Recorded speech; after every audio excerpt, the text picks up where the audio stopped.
All right, let's take this conversation forward. Joining in is Mayur Malik, Senior Vice President, Auto and Aviation at Asian Markets Securities. We've also got Mark Martin, MRAES, founder and CEO at Martin Consulting, who tracks the sector closely. Thank you all so much. Thank you both so much for taking time out and joining in. I just wanted to get in a sense from you as to what the overall landscape is when you're looking at Indian aviation, Mr. Martin. Given that we have seen the pricing wars that have begun, there has been a lot more travel, when it comes to aviation turbine fuel pricing. What's the outlook in terms of passenger growth and where you see the industry headed?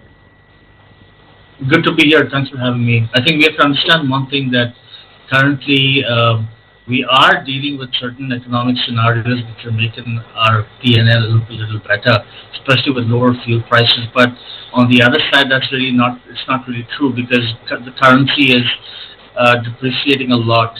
The rupee is now going over to 85, 86, and that's going to have a deeper impact because everything that is in aviation is imported.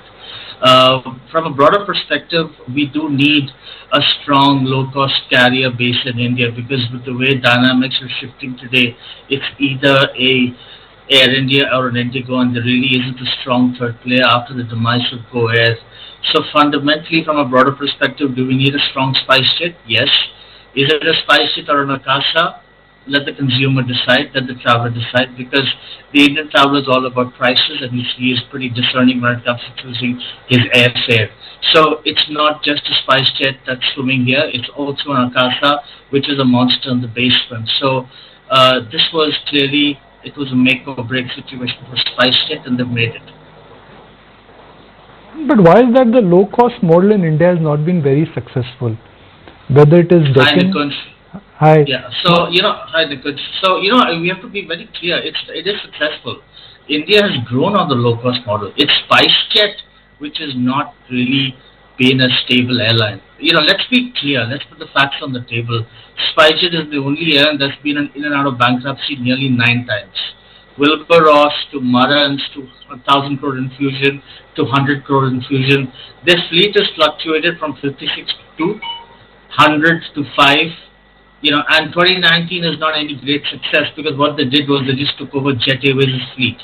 So, let's not go to details of how that really came on board. But the broader point is, one of the bigger issues with Spicejet, I think the bigger concern today, is that the promoter has offloaded his stake, which means that we all know very well in India, unless a promoter puts his own skin in the game in any business, there's a personal interest to make that business successful.